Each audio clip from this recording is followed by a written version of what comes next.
Com a mão, handball, basquetebol, voleibol, futebol, com os pés, com as pernas, com a cabeça. Vamos, Deco vai fazer o golo, atira, golo! Isto é o Sport do Benfica, não é o PAOK de Salónica. Riquelme, solo por él en este gol. Señoras y señores, Riquelme a los 20. Só sou na PlayStation. A PlayStation eu consigo resolver isto.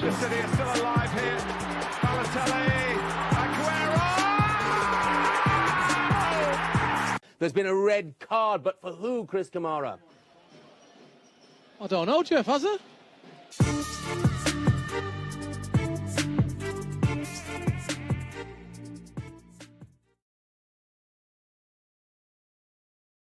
Ora, muito bom dia, bem-vindos ao 36 do Segundo Posto, da temporada 5 do Segundo Posto. Hoje comigo Pedro Azevedo na moderação e com o Diogo Maia e a Rita da Silva Vieira no comentário. Como é que estão, meus caros? Impecáveis. Também, muito bem. Boa Páscoa a todos. Boa Páscoa a todos, exatamente.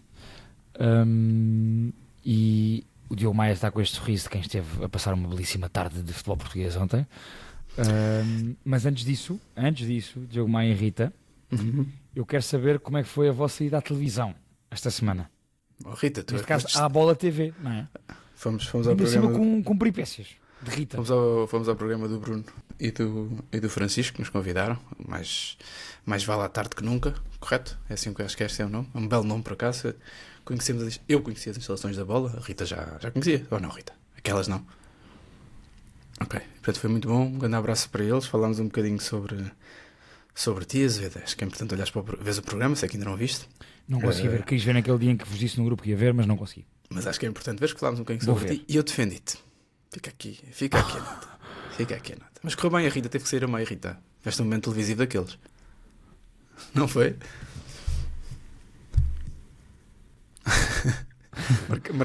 marcada em Alcochete. Uma consulta com o Dr. Rui Borges.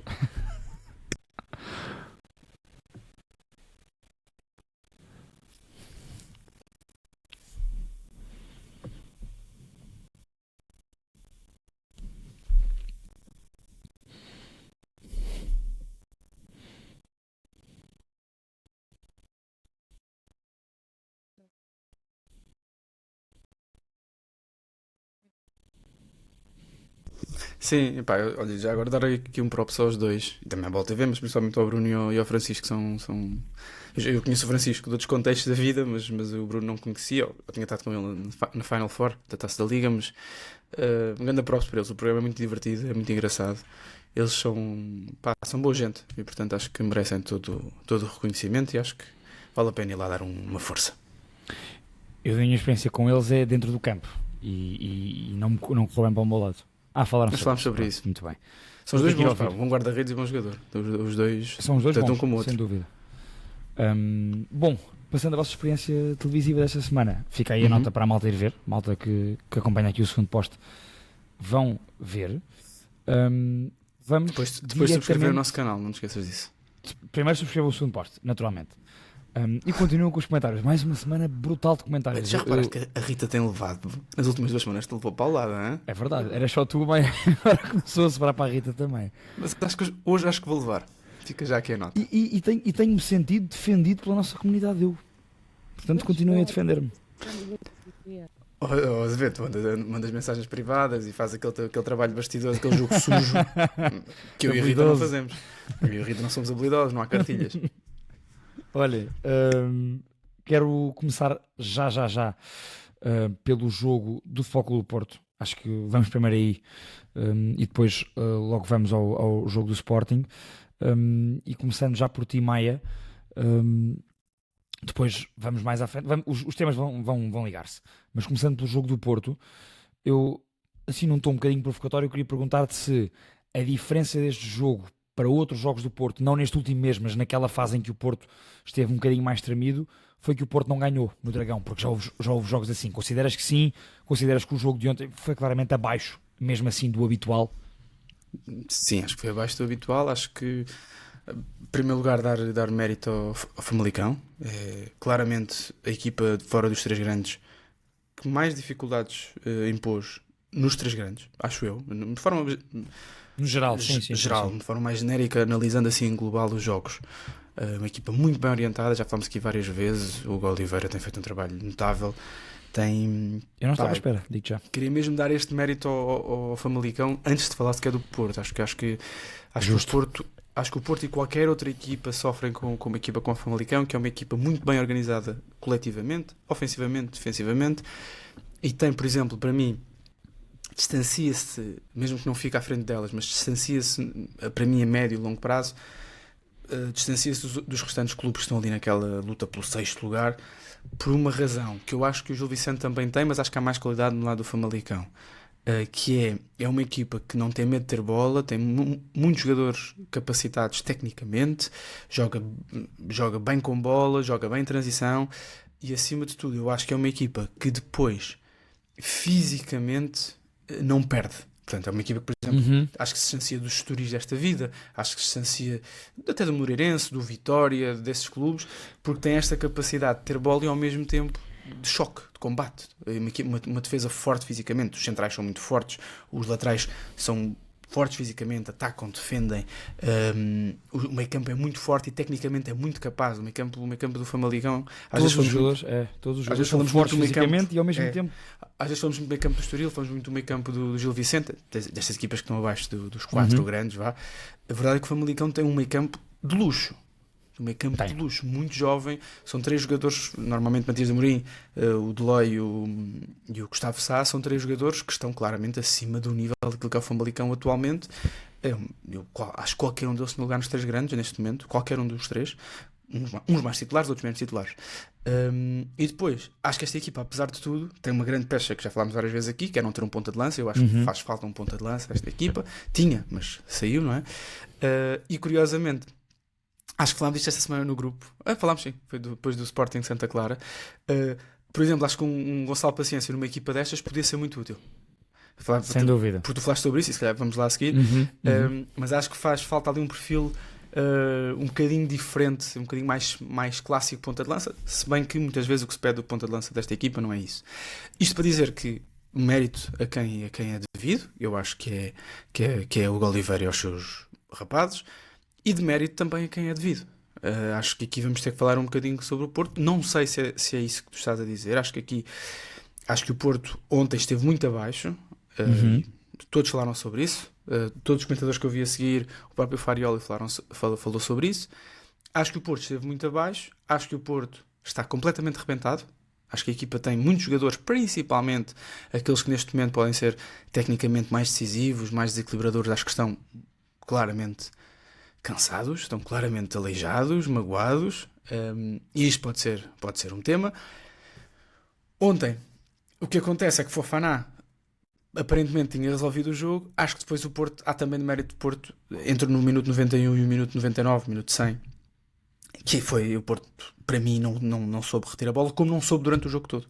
E portanto acho que o Porto, quando perde essa capacidade técnica, eu acho que o Porto até tem jogadores para fazer mais do que isto com bola. Acho que o Fofana e o Froholt são jogadores para fazer mais do que aquilo que fizeram ontem com bola, e o Porto não fez. E portanto, mérito ao Famalicão, de mérito ao Futebol Clube do Porto, e depois já vou à parte emocional do jogo. Pegando na equipa do Famalicão, só rapidamente dar essa nota, portanto, corroboro o que tu disseste, e acho que o Famalicão, resumindo as questões que tu falaste, físicas, técnicas, de qualidade individual, a projeção dos laterais, o meio campo fortíssimo, é uma equipa, e para mim foi a equipa que melhor fez isso no Dragão esta época, que consegue de facto, em que a manta não fica curta, consegue estender a equipa no campo todo durante 90 minutos, para trás e para a frente, não se desequilibra demasiado, consegue.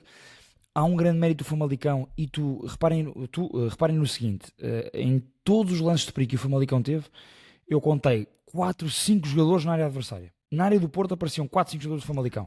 E a cobrarem-se quando a bola não lhes chegava lá. Precisamente.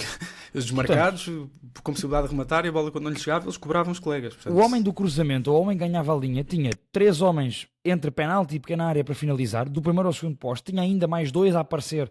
O Gustavo Sá apareceu muitas vezes, o Matias Amorim também. Lá está a tal capacidade física para aparecerem no último terço, muitas vezes com aqueles remates para cruzamento atrasado. Portanto, repara, o que o Famalicão fez ontem no Dragão, para mim, até porque conseguiu materializar isso em oportunidades de perigo e em domínio do jogo. Foi a melhor exibição de um adversário do Porto este ano no Dragão, na minha opinião. Melhor que Sporting, melhor que Benfica, melhor que Braga. Já tínhamos visto um Braga e um Estoril muito bons com bola, já tínhamos visto um Benfica a defender bem, já tínhamos visto um Sporting a dividir, mas aquilo que o Famalicão fez ontem, durante 90 minutos, foi de facto muito assinalável. E é intelectualmente desonesto alguém dizer que o Porto merecia ganhar o jogo ontem. Não, é impossível, claro que não merecia. Não merecia. Sim. Acho que apesar de tudo, depois do empate, depois do Famalicão empatar, e principalmente depois da saída do Gustavo Sá, eu acho que o Famalicão desceu um bocadinho, de forma propositada, mas até esse momento o Famalicão foi melhor que o Porto, mais perigoso que o Porto, melhor com bola, foi mais equipa grande que o Porto, e portanto, acho mesmo dizer que o resultado se aceitava quando estava 2-1 é intelectualmente desonesto, não é justo. Exibições como a do Famalicão ontem são aquelas que, quando nós vemos alguns campeonatos lá de fora, particularmente Premier, sonhamos um bocadinho em ter cá, não é? E portanto esta equipa de Famalicão de facto é assinalável. Deixo um destaque individual para passar a bola para a Rita, do Ibrahim Abá. É um central que eu gosto muito. Eu gosto muito do Ibrahim Abá. O Derras também, sem dúvida, e já é um central batidíssimo do campeonato português, está pronto para... Lá está, espero que fique no Famalicão, porque é bom termos estes jogadores nestas equipas, mas o Derras já está habituadíssimo a isto. O Ibrahim Abá tem muito talento.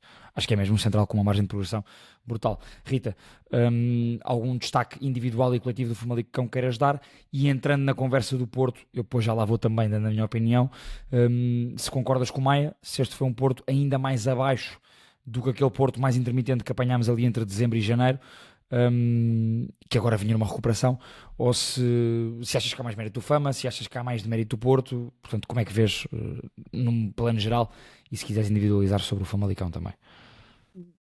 Em relação ao Famalicão, acho que é impossível não destacar, obviamente, a exibição do Gustavo Sá. Mas não é novidade. A mim, quem me surpreendeu ontem foi o Gil Dias. Faz um jogo espetacular. Pois faz. E não esperava, não vejo jogo sim do Famalicão, mas é um jogador que, naquele contexto de Dragão, se conseguiu afirmar defensivamente e ofensivamente. Foi um jogador que apareceu muitas vezes a colocar bolas na área. Belo apontamento, Rita, é verdade. E acho que fez muita diferença no jogo do Famalicão. E é isso que a equipa do Famalicão tem vários jogadores que parecem nível mediano, mas que estão a conseguir esta temporada o step-up e aparecer a níveis mais altos. E daí o Famalicão estar a 3 pontos do Braga, não é por acaso.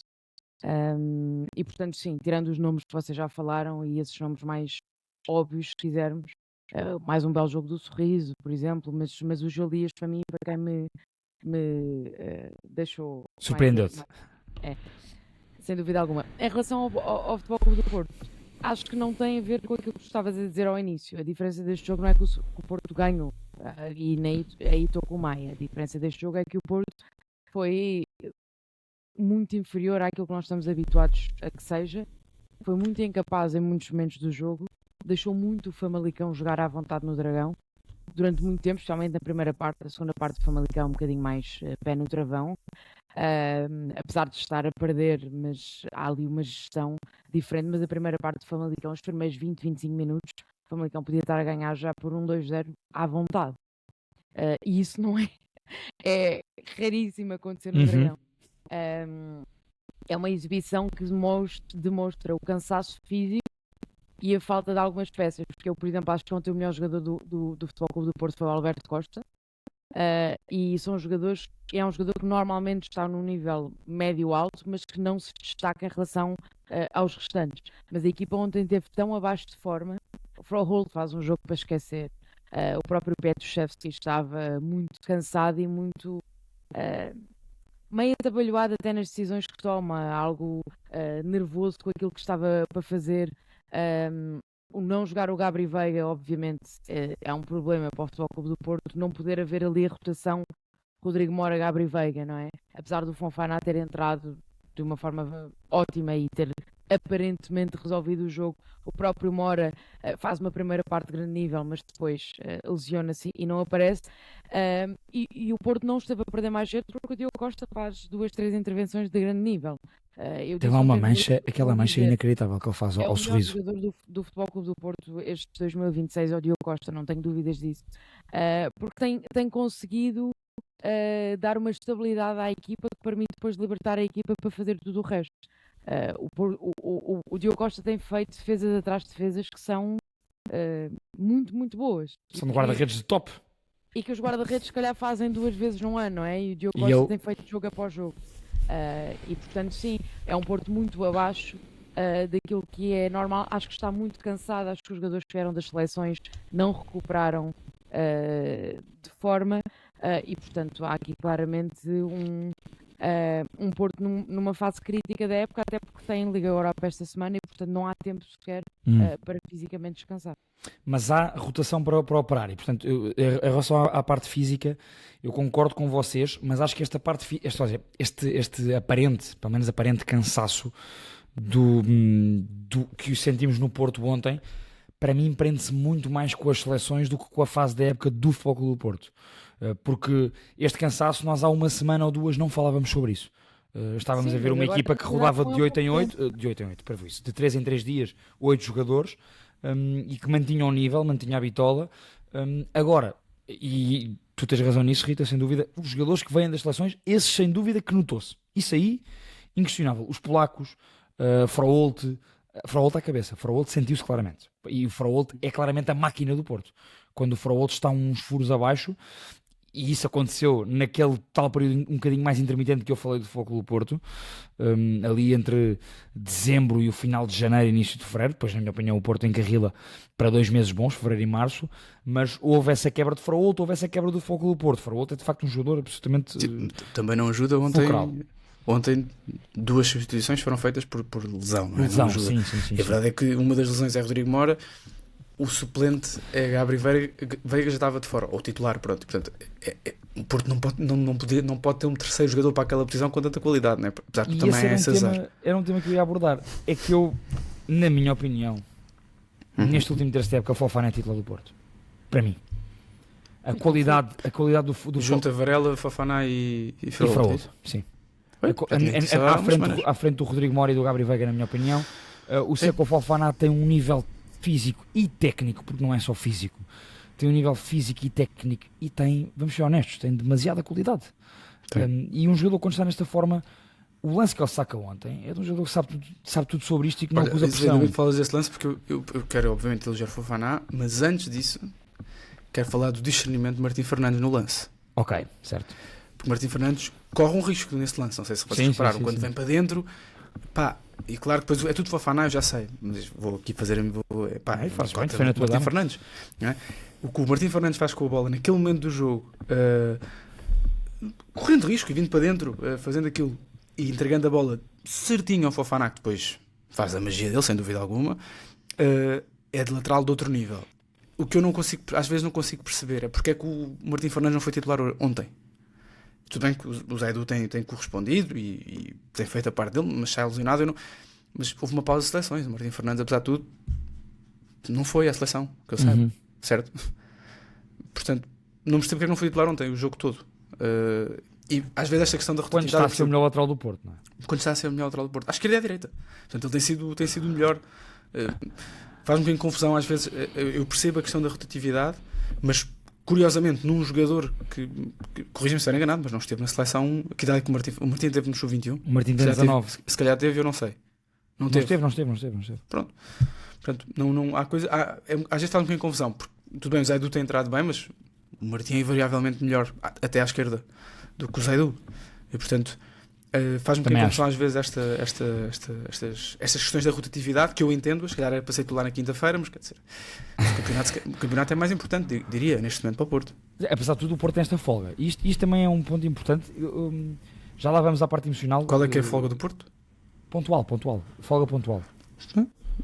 Agora vai ao Estoril.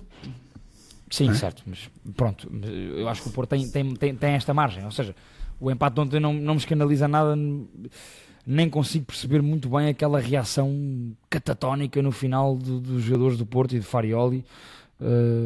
Não consigo perceber, particularmente de Farioli. Mas já lá vamos. Não consegues? Já lá vamos. Trauma. Ainda sobre o jogo em si, e materializando o que eu dizia sobre o Fofana, é que esta é a altura da época em que os jogadores não podem tremer. E eu olho para o Fofana e o Fofana dá-me garantias de dá-me garantias de qualidade, dá-me garantias de gol, dá-me garantias de assistência, de ganhar os duelos quase todos. É um jogador de outra qualidade, de outro nível, e está nesse ponto físico. E portanto, quando um jogador com esta capacidade física e que tem a qualidade técnica que o Fofana tem, não é só um cavalo de corrida, ele é muito mais do que isso, é um médio muito completo. Eu acho que o Farrell deve ter percebido isso, e provavelmente o Fofana será titular daqui para a frente. Parece-me que é de facto um jogador importante para ser titular, e talvez ontem, pegando na questão das seleções, talvez um William Gomes em vez de Pietruszewski está muito bem, mas, ou seja, havia aqui jogadores de facto, Maia, como o Martim, como o William Gomes, que se calhar poderiam ter sido titulares ontem, aproveitando essa questão de não terem estado nas seleções. Desculpa, Rita, estavas a abordar este tema. Não, segue. Como eu estava a falar do Fofana, pensei que querias dizer alguma coisa sobre essa questão. Indo a factos, porque a malta nos nossos comentários também gosta muito de ser factual. Em relação à exibição do Porto, posse de bola 51-49, portanto o Porto teve mais bola, mas isto tem a ver com a tal, na altura da saída do Gustavo Sá, porque na primeira parte o Famalicão, por exemplo, até acho que estava perto dos 60% de posse de bola, né, ao intervalo. Em termos de remates, temos 8-11, 3-6. Expected goals 0,68, 1,78. Há aqui de facto superioridade ao Famalicão. Parece-me que o resultado é justo, é um empate. Alguém a ganhar seria o Famalicão. Diogo Costa tem defesas impressionantes e absolutamente decisivas, como a Rita disse, e bem, guarda-redes de equipa grande é assim, é decisivo para títulos. Mas o Porto ontem nem... Ou seja, aquilo que tu às vezes falas do Karavic, que é um guarda-redes que ainda não te convence totalmente. Sim, é verdade. Mas o Porto ontem não pôs isso. Não gostou. Sim. O Karavic teve muito seguro. Só aqui uma nota outra vez sobre o Famalicão. É uma equipa que, para além de ter perdido o Zabiri no mercado de inverno, se não estou enganado, acho que foi no inverno, é uma equipa que ficou sem o Aranda no início da época. E portanto é uma equipa, e também acho que o Rochinha neste momento não conta para a Totobola, portanto é uma equipa com muita qualidade. E é verdade, nenhum destes perfis dos jogadores que têm jogado naquela posição, tanto o Elisor como o Zabiri jogava, ou mesmo o Aranda no início, eram jogadores que jogavam na posição 9, nenhum deles tem o perfil de 9 que eu estava a falar há pouco, mas eu acho que falta um perfil de 9 nesse Quiabo, Aboubakar, tem esse perfil, mas claramente não conta sempre, é um jogador que tem jogado mais, até acho eu, jogos em casa, principalmente quando a coisa está apertada, é um jogador com mais projeção física. Pronto, só queria dar essa nota mais uma nota sobre o Famalicão, que é uma equipa que tem muita qualidade no plantel, é uma equipa que não surpreende estar onde está. Para mim é claramente a quinta melhor equipa do campeonato em termos de qualidade individual. Concordo. Do campeonato. Concordas, Rita? É a quinta melhor equipa. A seguir aos três grandes e Braga é Famalicão. Parece-me até diria que o Braga... Desculpa, Rita, não estou a ouvir. Não, estava a dizer que não há grandes dúvidas. Sim. Pois. Diz, Maia.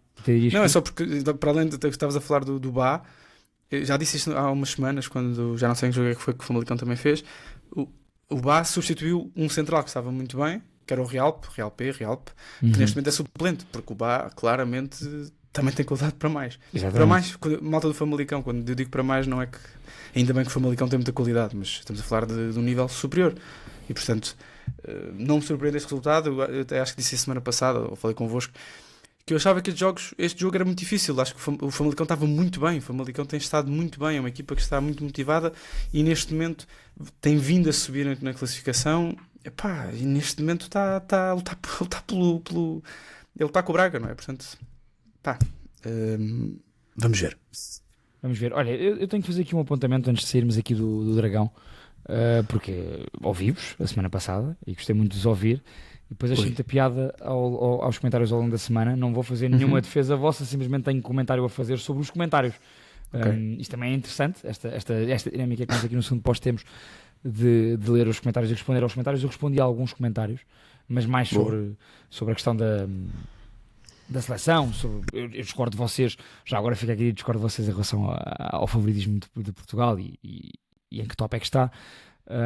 Mas houve aqui muitos comentários, quer no Spotify, quer no YouTube, eu li todos, relativamente àquela frase típica do Pedroto, sobre enquanto fomos bons rapazes fomos sempre comidos, sobre a newsletter do André Vilas Boas na Dragões Diário não ser um texto oficial do Futebol Clube do Porto, sobre uma série de coisas que vocês, e na minha opinião, bem abordaram na semana passada. E como eu não dei opinião, dou aqui rapidamente. E eu acho que há aqui primeiro, aqui no segundo posto não há nenhuma cabala contra o Futebol Clube do Porto. Segundo, eu acho que há aqui uma grande diferença entre não ser bons rapazes e fazer-se aquilo que se fez quer no clássico com o Sporting, quer depois do futebol, com a questão das bolas, quer depois particularmente na questão do handball, do balneário do handball. Não é preciso ser bons rapazes, também não é preciso chegar a este nível que já não devia existir nos dias de hoje. Portanto, essa frase do Pedroto poderia ter o seu sentido nos anos 70 e 80. Estamos em 2026. Eu acho que a malta tem toda que se atualizar um bocadinho e perceber que não há aqui nada, no segundo posto não há, e eu também não acho que haja no contexto nacional nada, neste momento, ao dia de hoje, de centralismo de Lisboa contra o Porto. Já agora, a cidade do Porto não representa o Norte, não representa o país do Mondego para cima, e o Futebol Clube do Porto não representa, nem só não representa a cidade do Porto, como não representa o Grande Porto, como não representa a região Norte. Ou seja, nenhum clube de futebol representa honestamente, especificamente uma região. Talvez o clube que tenha mais isso até é o Vitória, que representa muito mais a cidade de Berço, a cidade de Guimarães.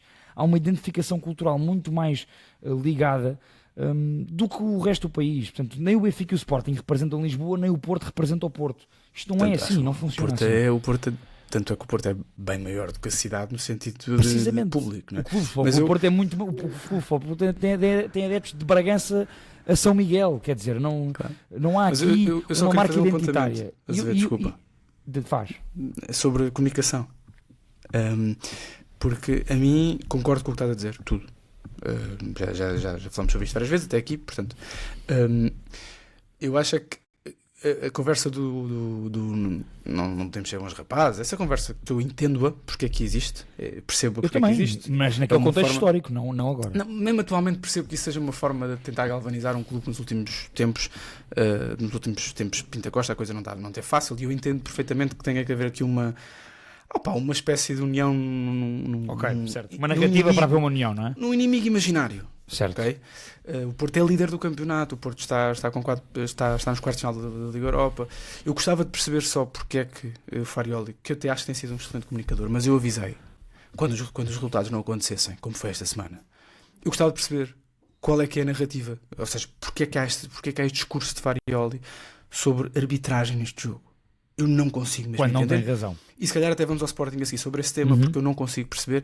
E este fim de semana correu mesmo muito bem. Era amanhã o Benfica também ser beneficiado, tinham sido os dois grandes beneficiados, e estava tudo bem. Porque a forma como o Porto, a forma como há uma amnésia seletiva no momento em que lhe perguntam relativamente ao lance do Zaidu, que é um penalti escandaloso. Não há qualquer tipo de dúvida. Olha, é muito semelhante àquele penalti do Maxi Araújo no Estoril. Em qualquer sítio do campo, do relevado, aquilo era falta. Em qualquer sítio. Dentro da área, com o VAR, não é marcado. Eu não consigo mesmo entender. E aqui, olha, cada vez mais percebo os críticos do VAR em Portugal. Cada vez mais. Não consigo mesmo entender como é que aquele lance é claro e evidente. Aquele lance é obrigatório uma análise do árbitro. E depois vir para a conferência de imprensa num jogo em que claramente não esteve bem, sua equipa não esteve bem, e Farioli falou sobre isso, foi honesto sobre esse tema.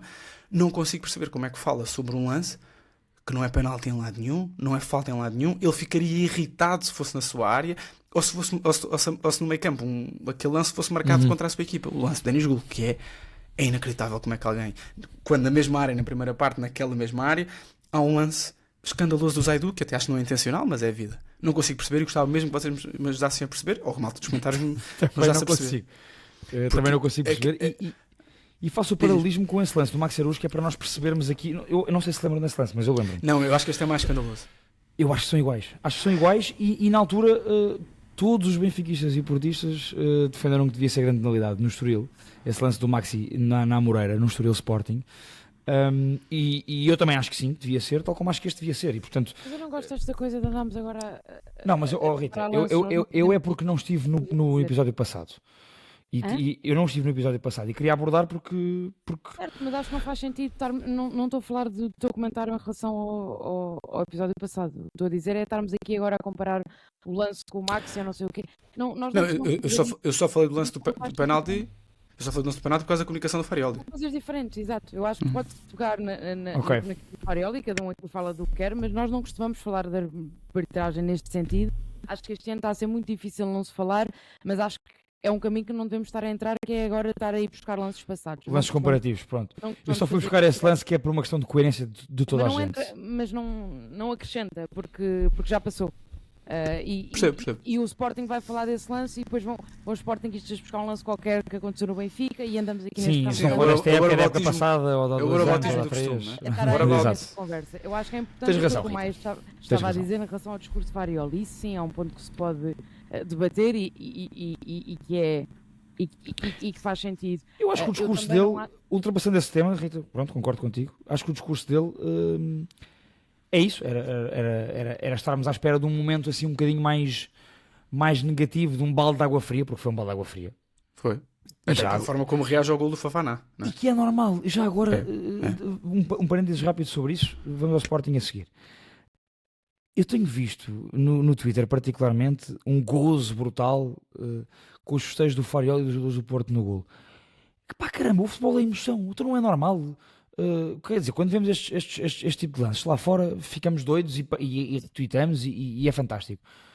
Ok, o Porto levou com o gol do empate aos 90+8, mas não é normal com os 90+1, ainda por cima um golão que o Fofana acabou de marcar, que festeja daquela maneira. Para mim é normal, é emoção.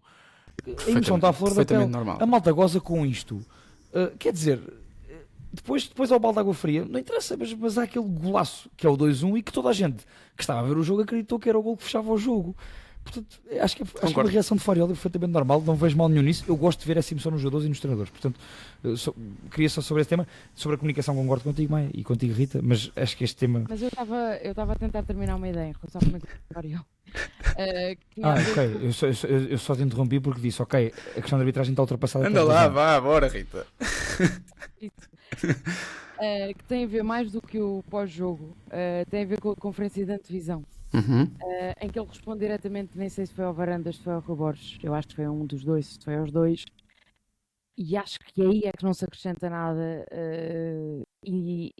foi ao Varandas, porque o Varandas falou diretamente do Farioli, mas eu acho que aí a postura que, por exemplo, José Mourinho tomou ontem na conferência de imprensa é mais correta, que é, eu não vou falar sobre presidentes, eu posso falar sobre treinadores, porque acho que há aqui uma linha que deve separar esta comunicação direta entre os treinadores agora andarem a falar dos presidentes e os presidentes andarem a falar dos treinadores. Acho que é Mas feio. mesmo assim, ó, Rita, aquela forma do Mourinho num país de como é que foi? De puxa-sacos. Puxa-sacos. Sim, não, eu não estou. Isso é mornhado. Mas sim, percebo o que estás a dizer. Estou a dizer que não tem a ver com uma comunicação direta. Agora o Variola ainda a responder ao Varandas. Não faz sentido. Porque o Varandas diz exatamente aquilo para provocar e para destabilizá-lo e consegue. E portanto acho que o Farioli tem que ser muito mais inteligente que isso. Acho que ele já está a perceber, e ele é italiano, portanto também tem estas manhas todas, mas está a perceber do que é que se faz o futebol português fora de portas ou fora de campo. E portanto é isso. A comunicação pós-jogo não faz sentido. Já não é a primeira vez que o Farioli tem esquecimentos pós-jogo em relação a lances que acontecem em jogos. E também não a abertura sim, mas tem que haver linhas que não vale a pena passar, até por bem dele próprio. E aqui, Concordo. sejamos justos, quer Rui Borges, quer Mourinho, também já tiveram estas amnésias seletivas. Sim, tem todos. Eu só uma nota também final sobre o momento pós-gol do Famalicão e a forma como eu acho que o Farioli está claramente Ele está com passou-se. receio. Ele Está passou-se. com receio. Eu não quero ser mais agressivo nas palavras, não quer dizer que ele está com medo. Acho que não, acho que ele está bem, ele é o maior candidato, está em primeiro lugar, está bem na Liga Europa. Acho que o jogo de quinta-feira é importante o Porto ter uma boa resposta, uma resposta de campeão. Acho que tem de o fazer. Mas acho claramente que o Sporting ainda vai ter possibilidade de passar para o primeiro lugar depois de ontem. Acho mesmo. Acho que o Sporting vai ter uma oportunidade. A questão é que ainda há um jogo com o Benfica, porque eu acho que, apesar de tudo, acho que o Porto ainda vai perder pontos, mas também acho que o Sporting vai perder pontos. Acho que o Porto é o claro favorito, sem dúvida alguma, está à frente. Os jogos mais difíceis eu acho que já passaram, mas também ninguém dizia que este jogo em casa com o Famalicão era um dos jogos mais difíceis, tal como o jogo em casa contra o Arouca não era um dos mais difíceis e foi ganho no último minuto, praticamente no último minuto. Portanto, ainda não está fechado, ao contrário daquilo que nós achávamos há umas semanas, principalmente com resultados destes, porque lá está, nós achávamos até aos 91 que quando o Fofana resolve o jogo, achámos, pronto, está aqui mais um jogo que o Porto ganha nos últimos minutos, com todo o mérito, Não quero estar aqui a dizer que o jogo começa no início, começa no primeiro apito e acaba no último. Marcar Isso, ao quando primeiro minuto ou marcar aos 90 mais 8 é igual. E principalmente quando não é só sorte, não é? O Porto, Claro. Eu acho, por exemplo, o Porto tem mais sorte no lance do primeiro gol, que cai um bocado do céu. O Porto não tinha feito grande coisa para isso, mas o lance do Fofana, o Porto estava a carregar. Não estava a ter grandes oportunidades, mas estava a carregar. Agora, acho que o Sporting ainda tem uma palavra a dizer. É bom que não perca pontos com o Tondela se quer continuar a lutar por isto. Concordas, Rita? Não, se o Sporting ganha a Tondela, ou seja, o jogo é entrado, está a 2 do Porto. É isso? Mas são simples. Esse jogo já está marcado ou não? Está, 29 de Abril, caso o Sporting não passe na Champions. Aí é bem. Aí é bem. Eu por acaso Se o Sporting for à final da Champions, o jogo com o Tondela é só no final do campeonato. deixo só aqui a nota que há bocado discordei. Eu concordo com a maioria dos comentários da nossa malta em relação à remarcação do jogo do Sporting Tondela. Acho que não faz sentido nenhum isto que está a acontecer. Também não Não tem sentido concordo. nenhum. O Tondela, na altura em que o Sporting já pode estar praticamente descido de divisão, isto não tem sentido nenhum. É uma barbaridade, mais uma da Liga. E portanto, E dos clubes. Claro. Eu acho que é um problema que se começou a fazer e depois é uma bola de neve. A bola de neve. Depois começou a ver o calendário, começou a saber que já não havia. Olha, não há datas. Não há aqui datas. Yeah, acho que isto é a tentatória da verdade esportiva, efetivamente. Este adiamento deste jogo para tão longe, na minha opinião. Concordo. Um, Ao mesmo tempo também pode ser daquelas que o Tondela precisa mesmo muito dos pontos. certo, mas lá está, pode ser para um lado ou para o outro, e para um lado ou para o outro acho que isto, as Sim, circunstâncias... mas para a verdade, para a discussão competitiva, só um dos cenários é que é real, não é? Porque o cenário da verdade competitiva, se o Tondela já tiver descido, agora se o Tondela precisar de pontos, Se estão a apostar de pontos, mantém-se o que se manteria na altura de março, não é? Em que jogariam, mas quer dizer, acho acho que é uma discussão muito de que, ou seja, eu quero confiar e acreditar que os jogadores estão sempre com a mesma motivação para os jogos, não é? Sim, certo. Eu deixo aqui uma nota que é, eu por acaso, eu consigo ser a favor de adiamentos de jogos, seja em Portugal, seja nos campeonatos estrangeiros, para proteger clubes que estão em fases importantes da Europa, mas quando acontecem casos como estes, se calhar então tem que se pôr a regra que é não há adiamento de jogos, coisa nenhuma por competições europeias. Eu sou a favor disso na primeira fase da época. Eu acho que tem que haver regras específicas. É isso, Rita. É tempo vazio. E a semana passada, depois, eu não leio os comentários todos, nem um terço, sinceramente. Eu divirto-me muito. Podem continuar Estamos cá para isso, Rita. Eu não te divirto-me preocupes. muito a ler. mas li um Tens mais que fazer. um dos mais gostos, que era por causa de eu ter dito que não era um adiamento, não sei o quê. Eu expliquei mal, mas a explicação da Liga é que não é um adiamento, é uma não marcação, porque o jogo efetivamente nunca esteve marcado. A questão é essa. E daí haver este vazio regulamentar que permite este andar para a frente. Uhum. Não é, e muitas vezes o pessoal também tem que perceber o que é a minha opinião e o que é uma explicação. Pronto, expliquei mal aí em termos de uso de palavras, mas a verdade é esta, é uma não marcação. O jogo nunca esteve marcado e por isso permite haver estes prazos alargados. Isto não é uma opinião tua, é a explicação oficial da Liga, portanto. Sim. Empurrar com a barriga para a frente é complicado. Precisamente, olhem, por falar em empurrar com a barriga para a frente, É lá, já vê essa ponte. quero perguntar-te, Maia, se achas que esta vitória do Sporting foi um empurrar com a barriga para a frente de problemas coletivos da equipa? Epa, acho que o Sporting, apesar de tudo, este jogo aqui. Eu penso que a minha cadela agora levantou-se, acordou e vai para outra cama agora. É assim, eu acho que o Sporting aqui vou defender o Rui Borges. Acho que a equipa também estava com muitas baixas. É uma equipa que estava com muitas suspensões, lesionados. Pronto. E isto é importante. Acho que um Sporting sem Maxi Araújo, sem Yulman, quer dizer, já estavam no banco, não é? Sem Soares à frente. Mas não há milagres, não é? Por mais soluções que existam, não há milagres, não é? Há muitas equipas, quer dizer, acho que é muito diferente enfrentar um jogo destes com o Nelly e outra coisa é enfrentar um jogo com o Soares. Uma coisa é enfrentar este jogo com o Yulman em campo, outra coisa é enfrentar este jogo com os vossos amigos do meio campo de Sporting. Portanto, há aqui vários. Há várias camadas, não é? Acho que apesar de tudo, acho que também há aqui uma nota a fazer. Quanto a Santa Clara, que melhorou muito competir, a equipa está melhor, acho que continua a ser uma equipa muito de trás para a frente, não é uma equipa que queira muito ter bola, é uma equipa muito de transição, uma equipa forte, agressiva, às vezes a roçar um bocadinho a agressividade. Isso manteve-se, de Vasco Matos para Petit, uma equipa que melhorou com bola, melhorou principalmente defensivamente, apesar de tudo leva 4 em Alvalade na mesma, podia ter levado mais, a verdade é que o Sporting teve oportunidades.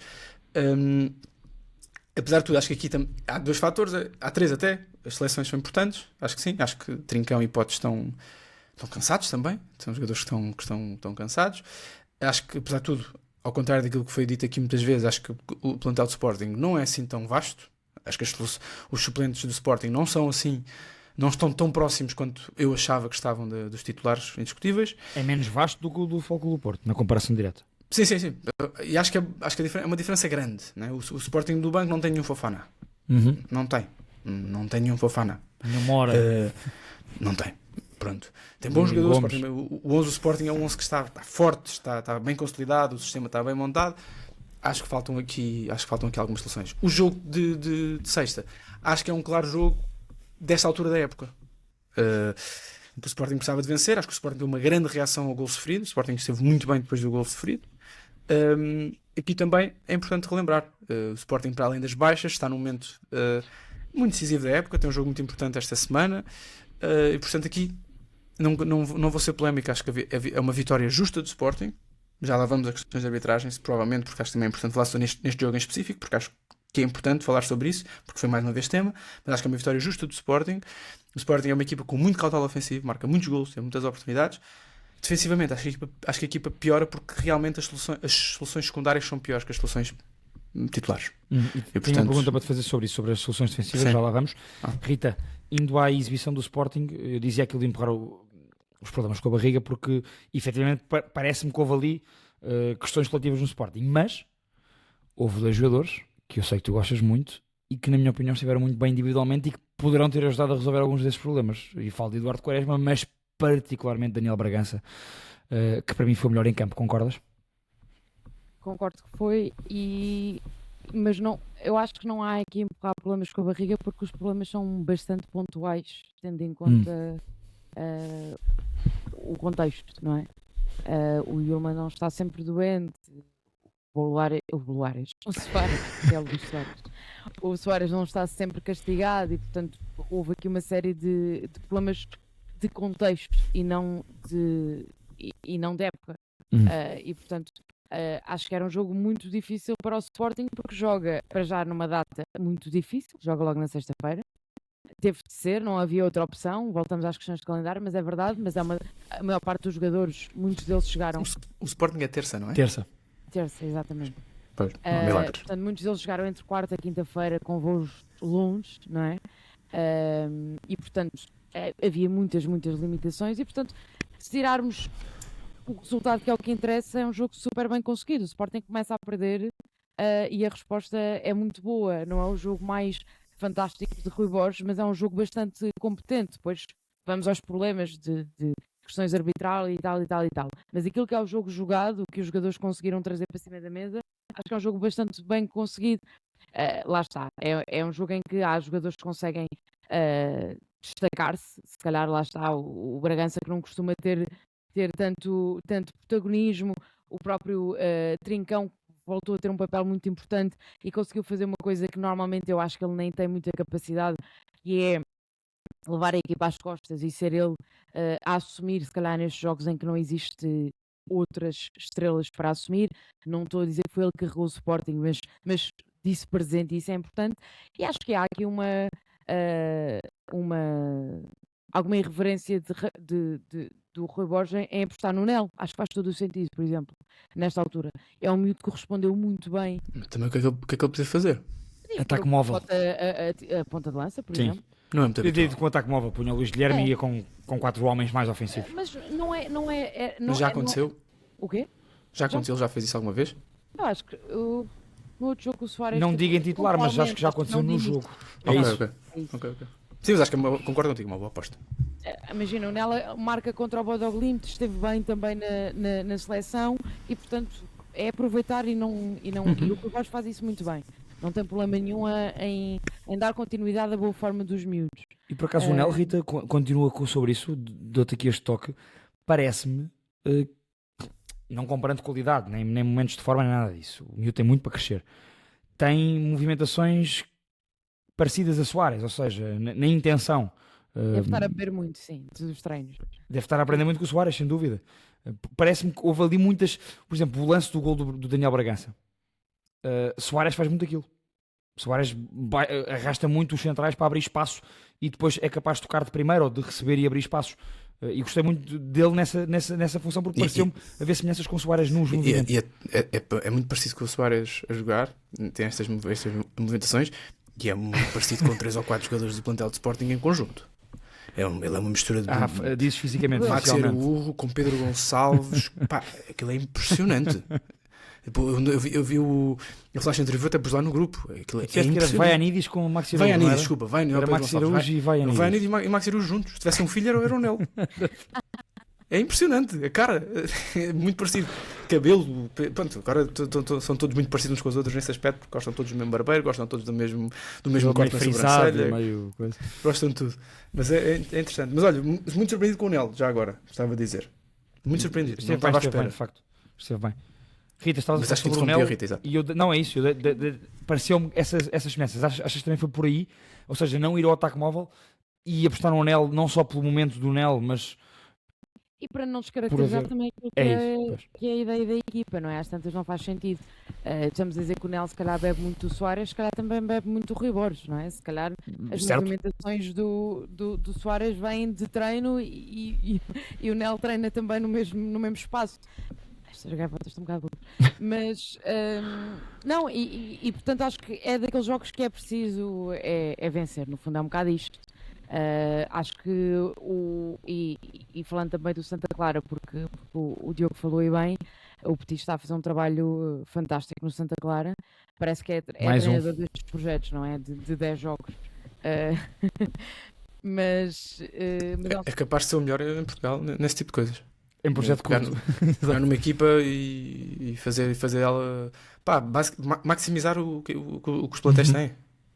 Sim, mesmo quando os plantéis já estão eles próprios descrentes, não é? Não sei, vocês há pouco queriam falar do Gonçalo Paciência. Olha, era por causa do lance? Ou é? Não, posso abordar eu, porque acho que o Gonçalo não é por causa do lance, é por causa da qualidade do Gonçalo. Isto foi... Nós estávamos a ver o jogo cada um no seu sítio e fomos comentando no podcast, no grupo do WhatsApp. E eu na altura digo, é por lances destes que eu acho que o Gonçalo Paciência, de facto, se não fossem as constantes lesões, tinha de facto nível para mais. Atenção, o Gonçalo Paciência andou em bons clubes. De facto, depois foi tendo e marcou sempre grandes golos. Só que foi tendo também lesões muito, muito recorrentes ou lesões muito, muito, muito graves, digamos assim. Mas muito recorrentes teve. E eu acho que o Gonçalo Paciência, de facto, tem muita qualidade. Tem qualidade para ser titular do Santa Clara. E tem qualidade, quando está bem fisicamente, e tem qualidade para mais dentro do contexto português. Ele consegue aliar aquela imposição física a depois ter pé esquerdo e pé direito. É que eu lembro do Gonçalo Paciência, inclusive eu joguei contra ele quando eu era infantil. Eu sofri gols de Gonçalo Paciência, eu perdi torneios contra o Futebol Clube do Porto com gols de Gonçalo Paciência. E ele de facto não surpreende ninguém ele, de facto, que tenha sofrido gols. Não, repara, ele é muito bom, pá. E eu não, por isso é que eu estou aqui e ele está a jogar. És muito bom aqui. Tu és muito bom aqui. Pronto. E ele quer pé esquerdo, quer pé direito, também não é nada mau de cabeça. Ou seja, parece-me que é um ponta de lança que de facto tem ali muita qualidade. Naqueles dois lances, no lance do gol anulado e no lance do gol dele, são dois trabalhos de pés em espaço curto dentro da área brutais para um jogador da sua complexão física. E, portanto, era mais por aí, Rita, porque acho que ele tem ali essa dimensão física, a grande capacidade técnica. Eu acho que o Gonçalo Paciência também não é mais vezes titular porque apareceu-me Fernando. Certo. Que também é muito capaz, um jogador que tecnicamente faz uma grande primeira parte já agora, é muito bom com bola, segura bem, é forte fisicamente. Tem assim realmente Santa Clara é um caso de estudo em termos de prospect. Vão buscar jogadores ao Brasil, porque é um clube quase tem essa ligação, claro. E são bons jogadores. A maior parte dos jogadores que Santa Clara tem no plantel são bons jogadores para o nosso campeonato, estão muito acima da média.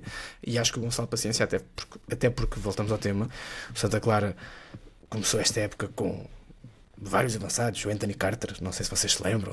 Pronto, havia o perfil de ponta de lança. O Gonçalo Paciência voltou a trazer isso a este grupo, porque eu acho que é importante ter um jogador do banco e fazer isto a saltar do banco. Agora, eu acho que ele em condições técnicas é titular até em mais clubes acima de Santa Clara. Estávamos a falar há bocado do Famalicão. A questão é que voltamos ao tema. O contexto de futebol é muito importante. E se tu tens muitas lesões, é a vida, não é? Portanto, agora, só uma nota sobre esse lance, já agora, sobre o lance do gol anulado, mal anulado, e depois ele queixa-se no final. Para mim a questão com a arbitragem neste jogo nem é esse lance. Eu acho que para mim o mais importante é, pá, que consigo perceber a frustração do Petit e da equipa técnica, é o lance da primeira parte do Mangas. Esse lance para mim é que é mais importante. Certo, Porque, quando está 1-0 e há aquele apesar de lançamento tudo, longo. o Gonçalo Paciência marcou 2 golos, foi anulado, sim, mas nunca saberemos se o primeiro não tivesse sido anulado, se tinha havido o segundo, não é? Portanto, nesse aspecto eu consigo entender, mesmo as primeiras escandalosas, é o lance do Ricardo Mangas na primeira parte, que tropeça. Acho que é demasiado rápido. O fiscal não fez aquilo que devia ter feito, que é isso. Deixar correr o lance e depois... Até podia não ser gol, porque isto acontece, não é? E depois, eu gostava que me percebessem, e aqui é mesmo ignorância minha, e peço mesmo a vossa opinião e a opinião de um alta que nos ouve. Como é que no lance do 3-2 o árbitro dá a lei da vantagem num penalti? Eu também tenho estado surpreendido esta época com isso, mas olha que não é caso virgem. Eu já vi isto acontecer, inclusive, noutros campeonatos. Os árbitros fazerem aquele movimento com as mãos. Mas é o quê? Ou seja, é uma regra que está ao bom senso do árbitro. Eu tive do género, eu não tenho acesso a este lance e portanto vamos esperar pelo VAR, portanto continuar a jogar. É isto? É que se é isto, eu até consigo perceber. Não é esperar pelo VAR. Ele sabe que ele vai assinalar a penalti, mas se o jogador estiver na cara do golo, ou se estiver ali na iminência de ser golo, é não prejudicar a equipa que está a atacar. Estás a ver? Que pode marcar um golo. Porque isso não for golo, ele apita penalti. Eu tive a ler sobre isso. O penalti não é golo, não é? Porque eu fiquei em dúvida. O penalti não é golo, precisamente. Sim, mas a minha questão é se o. Então, o que eu fui ler sobre se o Gonçalo Paciência não tivesse marcado, o árbitro marcaria penalti, provavelmente. É isso? Só porque eu queria perceber a mesma lógica de ter dado lei da vantagem num lance que é penalti. A mesma lógica da lei da vantagem, não é? Pois. Quando o lance para, marcas a falta. Mas como eu não estou habituado a que haja lei da vantagem dentro da área, eu não entendi. É só isso. Eu desconheço. E como isso não acontecia, pronto, eu fiquei com essa dúvida porque de facto eu já vi isto acontecer noutros campeonatos. E fui ler sobre isso. Há uma orientação na Lei 12 que diz que a vantagem só deve ser aplicada quando houver uma clara oportunidade de marcar um golo. Só que isto é uma regra, é um detalhe da Lei 12 que fica ao critério do bom senso do árbitro. Ou seja, isto não é uma regra estanque. Eu já vi isto acontecer e já vi não acontecer. Antes, nós sabemos que era assinalado sim ou sim. Agora há esta nuance na Lei 12 sobre a questão da vantagem, que no lance há essa da questão da vantagem da clara oportunidade de golo. Pronto. E, portanto, o árbitro, de facto, pode não assinalar logo a grande penalidade e ver se vai dar golo. Se não der golo, assinala a grande penalidade. Não tem a ver com o VAR, tem a ver com essa sensibilidade do árbitro do próprio lance. Portanto, ok. É uma nuance cá na Lei 12. Faz-me confusão, mas é só uma questão de hábito. Pronto. Faz-me confusão ver lei da vantagem num penalti. Pronto, obviamente depois há aquele exemplo simples que é da baliza estar aberta e do árbitro não... A bola sobra, o jogador sofre penalti e a bola sobra para um jogador que está na cara do golo. Aqui não foi esse o caso, pois o Gonçalo é que trabalha muito bem e fica na cara do golo. Mas o sinal do árbitro é como quem diz, eu vou marcar penalti se a bola for ao lado, ou se o Santa Clara perder a bola. Ele fez logo esse movimento com os braços. Mas pronto, lá está, não é uma regra, não está na lei, mas há essa regra de bom senso, que é a regra geral dos árbitros, mas neste caso da Lei 12, que é a lei da vantagem, pode haver esta nuance, pronto. Mas fica ao critério do árbitro. Sim, sobre o jogo jogado, só que uma nota também queria dar sobre a segunda parte do Sporting, eu acho que é muito abaixo. Acho que o Sporting vem mais uma vez, tem acontecido em Alvalade nos últimos jogos. O Sporting traz depois de uma grande reação ao gol sofrido e ter acabado a primeira parte bem. Acho que o Sporting vem para uma segunda parte muito abaixo e arriscada, apesar de tudo, não é? Não havia necessidade do Santa Clara se depois agigantou-se um bocado, e acho que sem necessidade, porque acho que o Santa Clara depois do 3-1 acusou um bocadinho, e portanto é a única nota que eu faço. Rui Borges tem que sempre fazer uma todas as semanas, já sabem, portanto mesmo quando as coisas correm bem, mas acho que é, se calhar é do momento da época, se calhar há aqui uma gestão de plantel, há alguns titulares que não costumam ser titulares, se calhar também gozaram um bocadinho de cansaço. Acho que claramente Debast não está longe dos restantes centrais, acho mesmo. Acho que Debast neste momento, já sei que jogar à esquerda não é habitual, mas quer dizer, a forma como aborda o lance do 3-2, por exemplo, do ponto de vista técnico, não é de estar à esquerda, é de não estar bem. Assim como vai a Nidis no lance, assim como vai a Nidis no lance do gol anulado, diga-se. Portanto, acho que defensivamente ontem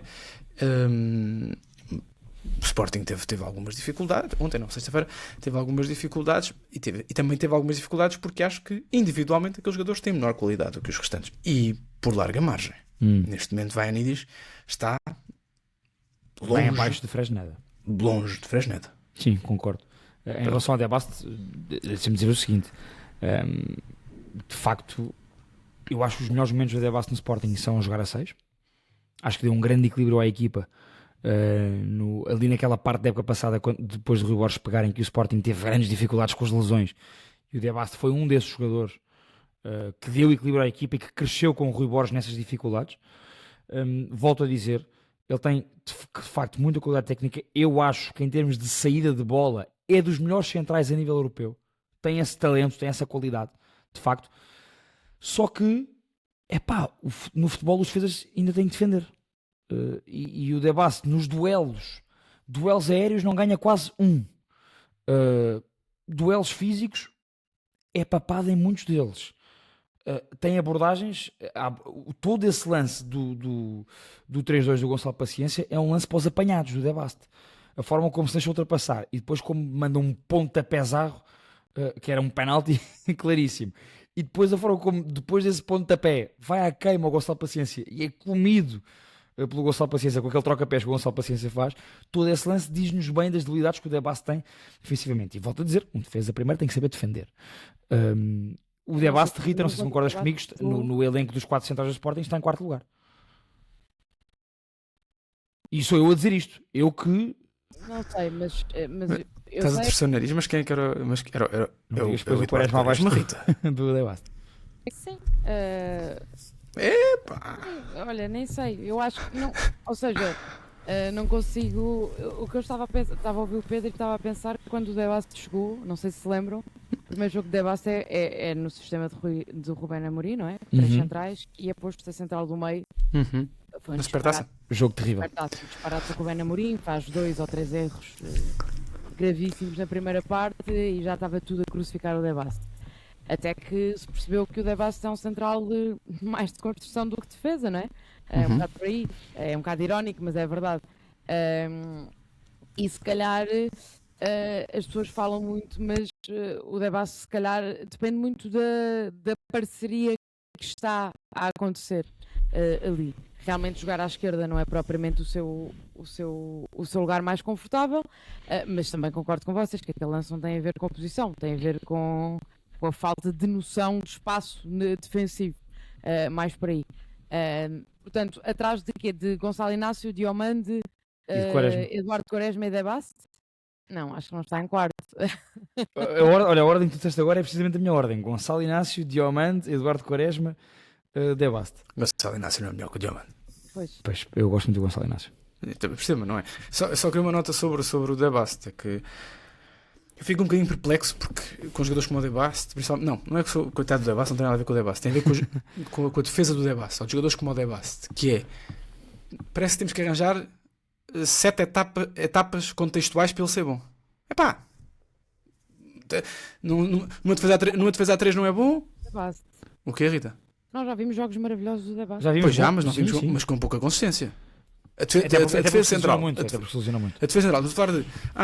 Ele numa defesa A3 no meio não pode ser porque ele não desce características. À esquerda, numa defesa A4 à esquerda não pode ser. Depois, mesmo à direita, precisa de um defesa à esquerda, de um central à esquerda que seja.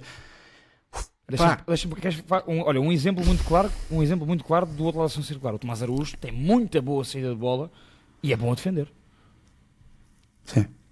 Sim, mas não tem a saída do Debast. Mas tem próxima. Sim, mas por exemplo, acho que no plantel. Olha, o Gonçalo Inácio tem ótima saída de bola. Para mim é dos centrais. O Debast tem jogos com passe. Mas olha, o Gonçalo Inácio também. O Sporting já venceu jogos, não só esta época, em todas as épocas, com ligações diretas, inclusive do Gonçalo Inácio. Mas eu acho que o Debast desbloqueia, mas também bloqueia com a capacidade defensiva. Também bloqueia jogos. Eu acho que não sei, acho que. Mas bloqueia jogos, concordo contigo, Rita. Mas acho que o Gonçalo Inácio é um bom exemplo disso.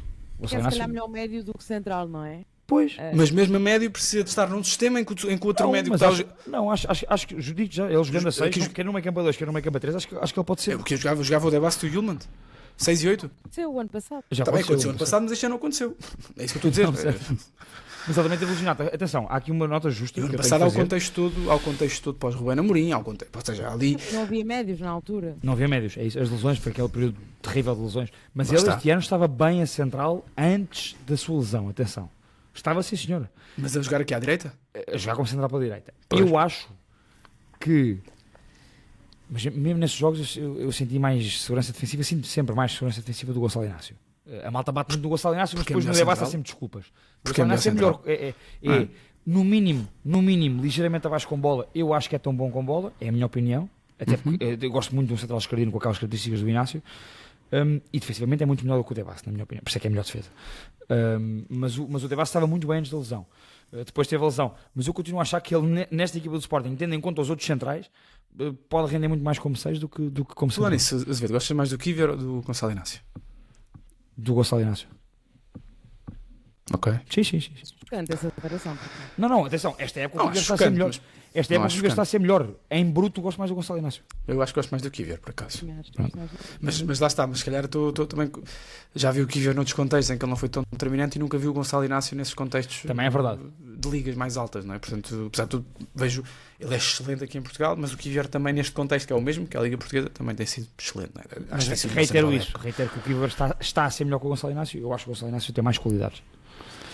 Entendo. Por aí. Há mais alguma nota individual sobre este jogo? Eu não tenho. Eu faço um último apontamento, resumindo aquilo que vocês disseram, que é, não concordo assim tanto com a muito boa posição do Sporting, não acho que tenha sido. Eu não disse isso. Ninguém disse isso. Eu acho que o Sporting teve... Disse que o Sporting teve muito bem na reação ao golo. Eu disse que foi mal da segunda parte do Sporting. O Sporting teve bons 20 minutos. O Sporting, para mim, esteve bem a partir do golo de penalti, de pote. Para Então, mim. mas não falámos de uma exibição competente tendo em conta as circunstâncias. Ninguém falou Sim, disso. tendo em conta as circunstâncias. Mas acho que o Sporting reagiu bem ao golo. Foi imediatamente para cima do Santa Clara. Sim, mas apesar de tudo, deu bastante espaço atrás, o Santa Clara ainda criou perigo. É verdade. Deu sim, senhor. Acho que foi uma reação, mas não muito equilibrada. Acho que foi mais no coração do que na razão. Mas, Ok, aceito. mas acho que foi uma exibição bastante abaixo dos costumes habituais do Sporting, mas aí, Rita, tens razão, há um contexto, sem dúvida. Há este contexto das ausências, mas e acabo com isso, floresceu sem dúvida ofensivamente aquilo que é o melhor aspecto do jogo do Sporting, que é o jogo interior. E o Sporting já nos provou que consegue ser uma equipa camaleónica, porque contra o Bodo Glimt, na segunda mão, o Bodo Glimt fechou todo o espaço interior, o Sporting criou perigo pelas duas alas ao mesmo tempo, percebeu que tinha que abrir o jogo. Neste jogo havia jogo interior porque havia Daniel Bragança já com Trincão em compote, e de facto isso faz a diferença. A jogada do gol do Daniel Bragança é uma belíssima jogada do Sporting e é uma jogada exemplo daquilo que é a qualidade do Sporting em jogo interior e da forma como este Sporting, dos três grandes, é a melhor equipa a desbloquear defesas adversárias, organizações defensivas adversárias. Basta ver a dificuldade que o Porto ontem teve em jogo anterior. Precisamente. Basta ver. E portanto é uma grande diferença do Sporting a abrir, a desbloquear os jogos desta forma contra blocos, contra blocos baixos, neste caso. Em relação a outros destaques nacionais. Espera aí, eu queria fazer uma pergunta antes disso. Ok. Queria fazer uma pergunta, não temos muito ao facto. Melhor, temos muito ao facto. A pergunta que eu tinha para vos fazer, no seguimento daquilo que eu disse há bocado sobre eu achar que ainda vai haver um momento em que o Sporting pode passar para primeiro. Portanto, significar que o Sporting vai ganhar os pontos e o Porto ainda vai perder. Eu queria vos perguntar se vocês acham que se isso pode acontecer. Ou seja, se veem como possibilidade o Porto nas próximas jornadas perder pontos e haver um momento em que o Sporting vai depender de si. Se acham que isto é real ou não é real? É uma possibilidade real ou estou só aqui a fazer um exercício de futurologia para o podcast ser mais interessante todas as semanas? Porque para mim é sempre melhor quando o ano passado o campeonato foi sido a última jornada e foi ótimo em termos de podcast. Nesse aspecto foi muito bom. O que é que acham? Estás sem micro, Rita. Eu sei. Era no momento decisivo. Não, estava a ver se o Pedro avançava. Não, imagina, eu acho que o calendário do Porto é muito mais fácil. Ok. E, portanto, acho mais difícil o Porto perder pontos. E estava aqui a fazer um compasso, estava a abrir o calendário do Porto. Mas tirando a Liga Europa, o Porto joga com o Estoril. Fora? Em casa. Fora, em casa do Estoril, neste caso. Mas que é um jogo que é difícil pelo contexto, mas já vimos também o Sporting ir ali e resolver o jogo rapidamente. O Estoril é uma equipa de altos e baixos, não é? E portanto, se está num dia mau, é menino para perder 4-0, e se está num dia bom, é menino para fazer uma vida difícil ao Porto. Não é um jogo que tu conseguires dizer de caras. Depois joga com o Tondela, vai aqui à Amadora, joga com o Alverca, com a Avésia e com o Santa Clara. São tudo equipas da parte de baixo da tabela. Não há um adversário que pronto, é da parte de baixo da tabela. É isto, 10 para baixo. E portanto acho que o calendário do Porto é muito mais fácil. O Sporting à cabeça recebe o Benfica em Alvalade. E a única coisa que pode acontecer é o Sporting eventualmente ser já eliminado da Champions nesta fase posterior e depois Tu achas que isso é positivo?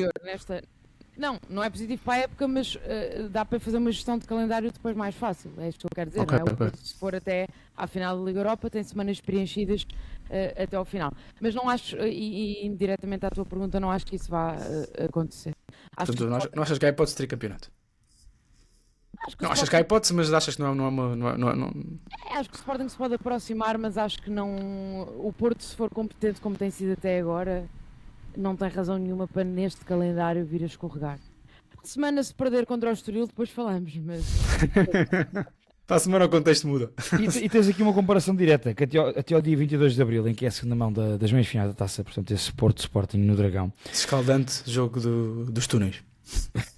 Balneários, desculpa. Túneis é na luz. O Porto recebe o Forest a 9, vai ao Estoril a 12, vai ao Forest a 16 e recebe o Tondela a 19. Isto antes do jogo com o Sporting. Recebe o Arsenal a 7, vai à Amadora contra o Estrela a 11, vai a Londres a 15 e recebe o Benfica a 19. São calendários bastante diferentes e acho que o Sporting tem este ciclo de facto muito complicado ali com Arsenal, Benfica e Porto tudo seguidinho. Arsenal fora, Benfica em casa e Porto fora. Eu nem acho que o Sporting vai vencer o derby, mas isto temos tempo a falar sobre isso. E não acho que o Porto de facto construiu esta almofada pontual e que será campeão. Não acho que o Sporting vá colocar em perigo essa vantagem do Porto. Pode acontecer. Eu durante 2/3 da época achei que o Sporting seria campeão, seria tricampeão. Entretanto, com a vitória do Porto em Braga, depois desdisse-me e assumi aqui que acho que estava entregue e continuo a achar, por questões de calendário e porque o Porto tem mais profundidade de plantel e jogar a Liga Europa não é a mesma coisa que jogar a Liga dos Campeões. O Sporting tem que período muito complicado. Vamos ver. Eu acho que eu entendo tudo isto, concordo. Vamos ver. Acho que é nesta fase que vamos ver uma equipa que neste momento é bicampeã e tem um grupo bicampeão e não só bicampeão, ganhou outros títulos antes disso, já agora, e uma equipa que é muito interessante, que é um clube que é historicamente ganhador, mas que neste momento tem um plantel que não é historicamente ganhador. Nem a equipa técnica, nem a equipa, nem o plantel. E, portanto, é um momento decisivo. Eu acho que esse calendário que fizeste e que referiste das duas equipas é interessante até para discutir isto. Acho que este é um momento decisivo para perceber o pedigree de campeão desta equipa, deste plantel do Porto e desta equipa técnica do Porto, porque também acho que esta equipa técnica do Porto, tal como o Rui Borges, o ano passado, sentiu esse peso e precisou de... E eu acho que mesmo que foi ali ser campeão foi decisivo para o Rui Borges e a equipa técnica libertarem-se de uma certa aura de ter que provar alguma coisa. Eu também acho que, de forma consciente ou subconsciente, Farioli, até pela forma como no final do jogo ontem deu uma volta olímpica ao relevado, sente isso. E, portanto, acho que é decisivo estes 4 jogos. Obviamente, não é nada de novo que eu estou a dizer, que obviamente que esta fase é decisiva da época. Acho que aqui é que vamos separar o trigo do joio, do Porto. Portanto, até agora, a época pode ser muito interessante. Se o Porto, por acaso, é eliminado pelo Force e não é campeão, é Sim, complicado. sim. É um se. É um se. Tudo é Portanto, se neste momento. Eu acho que o Porto eu queria perguntar-te a ti, campeão e até passa porque tu fora. trouxeste os calendários, queria-te perguntar a ti, desses 4 jogos do Porto e dos 4 jogos do Sporting, quantos jogos, quantas vitórias? Ok. Dos jogos do Porto, portanto, fora Estoril. Ok. Os 4 jogos até ao clássico. Forest, Estoril, Eu Forest... acho que o Porto vence em casa ao Forest, vence no Estoril, não vence em Inglaterra e vence o Tondela. 3 vitórias em 4 jogos. Para o E Porto. passa as meias finais da Liga. Passa as meias finais da Europa, sim. Eu acho que vai ser Porto Vila nas meias finais. Rita. Sim. Do Porto. Este calendário do Porto, o que é que achas? não, acho que nem sei se Passa a Liga Europa? Passa ali, sim, e ganha Também o acho que campeonato, não me parece difícil. Muito bem, então não há mais podcasts, fechamos hoje. Não, Eu venho há para a mais semana com o guarda, falamos qualquer coisa e Há pronto. mais lutas. Do calendário do Sporting, eu acho que o Sporting vence o Arsenal em casa. Eu acho que o Sporting não vence o Arsenal em Eu acho casa. que vence o Arsenal em Portanto, casa. vence, não é? Como eu digo que o Sporting não vence. Como não vence, Sporting o Sporting estejam descansados. Diogo Maia já disse que o Sporting não vence, portanto o Sporting vence na terça-feira. Acho que vence na Amadora, perde em Londres e é eliminado em Londres. E acho que empata com o Benfica. Não ganha o Benfica. Pronto, acabou o campeonato. E o acho Sporting que- mantém acho esta que- almofada, não é? O Sporting, mesmo que o Porto, imagina que o Porto perde com o Estoril, ou empata com o Estoril, o Sporting, mesmo que ganhe os seus jogos, fica com igualdade pontual, mas o Porto está à frente porque ganhou em Alvalade. Ganha a Portanto, Alvalade e empatou no Dragão. os 3 precisamente. pontos eventuais do Sporting são Mas o Porto, quer os contra o dois Sporting, quer contra o Benfica, tem vantagem no confronto direto. Contra o Benfica É já não isso se coloca, mas se colocasse também teria vantagem. Portanto, também é um dado importante. Diogo Maia, disseste que fechamos o podcast, mas calma, porque há mais temas até ao final da época, desde logo a luta pela verdade. manutenção, e portanto eu quero perguntar destaques nacionais. É a grande vitória do Nacional ontem. Tiago Margarido está vivo, mas mesmo uma vitória mesmo decisiva, atenção, porque estava a ver a coisa muito mal parada. É uma vitória muito importante contra um adversário direto pela manutenção. O Estrela está um bocadinho acima, mas continua na luta pela manutenção. Tem mais 3 pontos, Estrela. Sim, e a verdade é esta: o Tondela, que levou 5 esta semana, levou chocolate. O Vitória tem destas, podem não jogar nada, mas depois de vez em quando tem estes resultados. A verdade é que neste momento a luta mais interessante, eu acho que a luta mais interessante neste momento é a luta pela manutenção do último lugar. Há aqui uma nota que o Casa Pia, que está no lugar de play-off, não é? E que joga com o Benfica esta semana. Hoje estamos a gravar, acho que não falamos, sempre que estamos a gravar no domingo de manhã, mas as pessoas Eu disse bom dia, não sei se... pela luz vem. A verdade é que o Casa Pia, o Nacional tem mais um ponto de Casa Pia, mas tem mais 2 jogos. E portanto, foi mesmo decisiva esta vitória do Pois é, tem mais 2 Nacional. jogos, verdade. Tem mais 2 jogos. Tudo bem que um dos jogos é com o Benfica, mas é em casa, portanto. Sim, mas... e ganhou o Porto, em casa. Exatamente. E queria dar só uma nota sobre, acho que, não sei se viram os golos do Nacional ontem, 2 belíssimos golos. E estes jogos, eu estava a dizer isso no grupo, acho que estes são dos meus, por isso é que eu gosto ao sábado de ver estes jogos. Prefiro ver estes jogos a outros, porque é uma belíssima casa, equipas a lutar pela manutenção, os jogadores agigantam-se nessa altura do campeonato. O Nacional tem efetivamente qualidade no plantel, no 11 principalmente, tem qualidade técnica. O Ramírez à cabeça é um excelente jogador, o Paulinho Boy também é um excelente jogador. Os autores dos 2 golos, 2 bons golos do Nacional. O Ramírez Maia já leva 14 golos. O homem de facto sabe jogar muito bem no Nacional. No Sim, Vitória mas não correu bem, mas ele volta ao Nacional para voltar a ser E é um decisivo. bom avançado, acho que é um bom avançado no nosso campeonato. Ele que fica no Nacional, continua lá, está bom. E gostava que Tiago Margarido ficasse na primeira divisão. Fica aqui a minha. Eu sei que às vezes sou muito crítico dele, porque ele gosta sempre de comentar o tom e aquele Tosé Marreco style. Mas Impulso, Tiago Margarido. gosto dele, Mas eu gosto acho que é treinador para ficar no nosso campeonato, para dar mais ao campeonato até, acho que é um treinador que sai para outros voos, vamos ver. Uma bela vitória do Nacional, e eu gostava, apesar das críticas que há muito à volta do Nacional, eu gostava que o Nacional ficasse na primeira, porque aparentemente o Marítimo vai subir, portanto Era bonito voltar a ter esse derby. Verdade. Sabes que o Paulinho destacas e bem o Paulinho Boy e o Xuxo Ramírez. Um dos bons jogadores do Nacional nesta época tem sido o Zé Vítor, o central. Eu gosto do Zé Vítor. É durinho, pá. É durinho, eu percebo-te, mas acho que é importante para aquela... Porque o Nacional é uma equipa que defensivamente consegue ser, praticamente em casa, consegue ser sólida. Se eu não estou enganado, pareceu-me ouvir ontem na transmissão, é a oitava melhor defesa do campeonato. Creio que não Se estou enganado. eu acho que sim, confirmar mas aqui. pronto. Mas fica a minha nota é o Nacional. Mas eu Já vou confirmar a seguir. Mas o grande mérito do Tiago Margarido, e isso foi dito ontem na transmissão, é que de facto ele consegue abordar o jogo de forma muito realista, muito prática e adaptar-se. Nós sabemos como o Nacional joga, mas também sabemos... Confirmo, é o oitavo campeonato, é a oitava equipa. Ok, pronto. Sim. O que diz Tem bem menos... de uma equipa que está em 15º, não é? Para o Porto, Sporting, Benfica, Braga e Famalicão e Gil, pronto, as 6 primeiras estão à frente. Só a 7ª equipa é o Santa Clara e depois pronto, é o Santa Nacional. Clara, que é uma equipa que supostamente conhecida por defender em linhas baixas e por defender bem. Sim, Santa Clara tem 35 golos sofridos, mas tem 26 marcados. Sim, o Santa Clara não ataca. Em 28 jogos tem 26 golos marcados. Já o Nacional do Tiago Margarido é uma equipa muito realista e que ainda ontem, nós verificámos isto na transmissão e eu comentei logo isto contigo, Maia, quando estávamos a ver o jogo. Foi dito na transmissão e bem, dá uns tempos esta parte, o Nacional sofreu muito golo no primeiro terço da época em perdas de bola a sair a jogar e de facto não tem qualidade atrás para sair a jogar como o Tiago Margarido gostaria. E como não tem, o Tiago Margarido agora prefere jogar direto no Xuxo Ramírez, que ou ganha os lances ou incomoda, e a equipa automaticamente junta bem para ganhar as segundas bolas e ganha muito a segunda bola. E portanto, mesmo jogando em casa contra o Estrela da Amadora, o Nacional prefere não arriscar, e não arriscar, ou seja, prefere jogar com as suas qualidades, com as suas características. E portanto, o Tiago Margarido conseguiu fazer, e isto é muito importante num treinador para o nível de Primeira Liga, que é adaptar-se às características dos seus jogadores e à luta do seu clube. E a luta do Nacional e as características dos jogadores que têm não se permite a perder bolas no primeiro terço do terreno. E não tem qualidade para isso, atrás. E portanto joga direto num bom ponta de lança que é muito batalhador e contra médios que são muito trabalhadores e conseguem juntar rápido para as segundas bolas. E essa é a nota principal que dou, é que o Tiago Margarido é realista e percebe como tem que fazer para este Nacional ficar na primeira divisão. Pode não ficar, mas acho que está a ficar. Perfeita ao Nacional, Tiago Margarido. O meu destaque nacional seria este. Foi o outro jogo que eu vi para além do jogo do Sporting e do Porto. Eu tenho um apontamento internacional. Rita, tens algum apontamento nacional ou internacional que queiras? Muito bem. Em relação a apontamento internacional, agora perdi-me, desculpem, estava aqui nos meus apontamentos. Vou já aqui. Ok, apontamento internacional é para o jogaço que eu vi ontem.